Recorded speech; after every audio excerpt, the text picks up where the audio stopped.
A maldição do Lago Negro. O céu estava carregado de nuvens escuras, prenunciando uma tempestade. A pequena cidade de Vila Negra, conhecida por suas histórias assombradas e pelo sinistro Lago Negro, estava mais silenciosa do que o normal naquela noite. O lago, cuja água escura parecia absorver qualquer traço de luz, era o centro de uma lenda antiga que todos na cidade conheciam. E para 4 adolescentes locais, Eduardo, Júlia, Marcos e Camila, a lenda era uma tentação irresistível. Diziam que o espírito de uma mulher afogada, décadas atrás, assombrava o lago, atraindo aqueles que se atreviam a desafiá-la para as profundezas. Sua história, contada de geração em geração, era sempre a mesma. A jovem, traída pelo noivo, afogou-se em desespero e raiva, e seu espírito continuou preso nas águas escuras, esperando uma oportunidade para se vingar dos vivos. Eu não acredito em lendas. Para mim, histórias como essas são criadas apenas para assustar crianças. No entanto, aquela noite era diferente. Havia uma inquietação no ar, e mesmo ele sentia o peso da lenda, ainda que não admitisse. Vamos, isso é só uma besteira, disse Eduardo, enquanto ele e os amigos caminhavam pela trilha que levava ao lago. Quem é que ainda acredita nessas coisas? Todo mundo na cidade, pelo visto, respondeu Júlia, a mais supersticiosa do grupo, olhando nervosamente ao redor. Não acho que devíamos estar fazendo isso. Esse lugar tem algo errado. Relaxe, Júlia. É só uma história antiga. Além disso, a gente só vai até lá, faz uma filmagem e volta. Amanhã vamos rir disso tudo. Camila, quieta até então, apenas observava. Ela também sentia que havia algo errado, mas sua curiosidade era mais forte do que o medo. Queria ver o lago de perto, entender por que todos falavam tanto sobre ele. Talvez houvesse uma verdade nas lendas, mas isso era algo que ela precisava descobrir por si mesma. Quando chegaram à beira do Lago Negro, o ar ao redor parecia mais denso, como se a própria natureza soubesse que algo estava para acontecer. A água, refletindo o céu escuro, era uma vasta extensão de escuridão absoluta, onde nem mesmo o menor traço de luz se refletia. Um silêncio perturbador tomou conta do ambiente, quebrado apenas pelo som suave do vento soprando através das árvores ao redor. Aqui estamos, no famoso Lago Negro. Dizem que o espírito de uma mulher assombra esse lugar, levando pessoas à morte. Mas hoje vamos provar que isso não passa de uma grande bobagem. Ele riu, mas seus amigos ficaram em silêncio. Uma sensação crescente de inquietação tomou conta de todos. Vocês estão sentindo isso?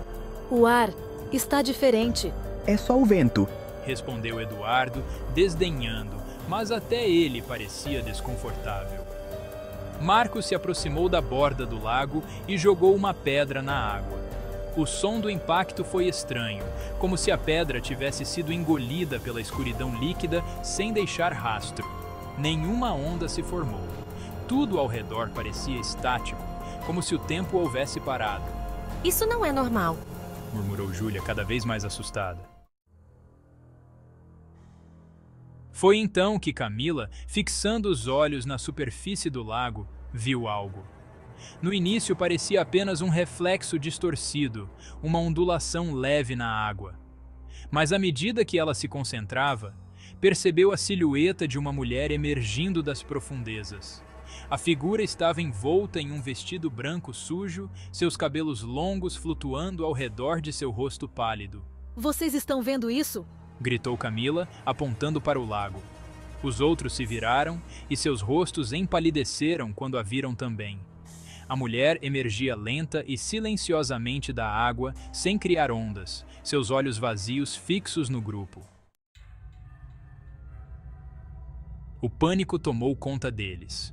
Eduardo tentou racionalizar o que via, mas suas palavras morreram em sua boca quando a figura começou a caminhar na direção deles, seus pés mal tocando a superfície do lago. Corram! Gritou Marcos, quebrando o transe que parecia segurar o grupo. Eles se viraram e dispararam em direção à trilha, mas algo parecia errado. O caminho que haviam percorrido tranquilamente minutos antes, agora parecia estender-se infinitamente, as árvores ao redor formando um labirinto sufocante. O som de seus passos e respirações pesadas era a única coisa que quebrava o silêncio aterrador. Júlia, a mais lenta do grupo, tropeçou e caiu, seus gritos de desespero ecoando pela floresta. Eduardo e os outros se viraram para ajudá-la, mas quando o fizeram, viram que a mulher já estava se aproximando. Seus olhos vazios brilhavam de forma sobrenatural e ela estendeu a mão esquelética em direção a Júlia, que gritava e se debatia, mas não conseguia se levantar. Não a deixe me pegar. Júlia implorava, suas palavras cheias de terror. Eduardo, paralisado pelo medo, não conseguiu se mover. Camila, em um impulso desesperado, correu até Júlia, agarrando-a pelo braço e tentando puxá-la. Mas no momento em que seus dedos tocaram a pele de Júlia, algo frio e insuportavelmente gelado envolveu sua mão. A entidade já estava lá, invisível, mas presente. Camila sentiu um arrepio mortal percorrer seu corpo e, de repente, o grito de Júlia foi cortado, substituído por um silêncio opressor. Júlia desapareceu. Não houve som, não houve luta. Ela simplesmente se foi, como se tivesse sido puxada para fora do mundo em um único e terrível instante. Não. Sussurrou Marcos, incapaz de acreditar no que acabara de acontecer. Não pode ser. O grupo restante, agora reduzido a 3, continuou a correr, mas o desespero já havia se instalado. Eduardo, que antes liderava, agora estava em pânico completo, seus passos erráticos e sem direção. O lago e a entidade que habitava nele parecia brincar com eles, distorcendo o espaço ao redor, tornando impossível escapar. Temos que encontrar o caminho de volta, gritou Eduardo, tentando desesperadamente se orientar. Camila olhou ao redor, seus olhos cheios de terror, mas também de determinação. Isso é culpa nossa, nós a libertamos. O quê? A lenda. Ela estava presa no lago. Nós a despertamos quando viemos aqui, quando jogamos a pedra na água, quando a desafiamos. O medo nos olhos de Marcos foi substituído por um entendimento sombrio. Eles tinham cometido um erro fatal. O espírito estava livre e agora ela os caçava implacavelmente. A figura da mulher reapareceu à distância, suas formas distorcidas pela escuridão, mas se aproximando a cada segundo. Camila sabia que não havia mais como fugir. Mas em um último ato de coragem, ela se virou para encarar a entidade, suas pernas trêmulas mas firmes. O que você quer? Por que está nos perseguindo? A entidade parou, e por um breve momento, o silêncio voltou a dominar. Os olhos vazios da mulher pareciam brilhar com algo além do ódio e tristeza. Sua boca se abriu, mas nenhum som saiu. Camila sentiu um calafrio ao entender que a entidade estava presa em um ciclo interminável de dor, incapaz de comunicar sua tragédia.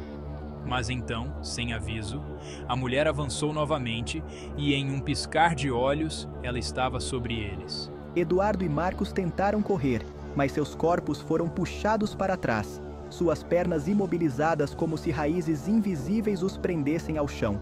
Camila caiu de joelhos, o terror a consumindo completamente. Ela fechou os olhos, esperando pelo fim. Mas quando tudo parecia perdido, o som de um trovão retumbou nos céus e a tempestade finalmente desabou sobre o lago. A entidade parou, erguendo o olhar para o céu. A chuva pesada parecia distorcer sua forma, como se estivesse dissolvendo-a.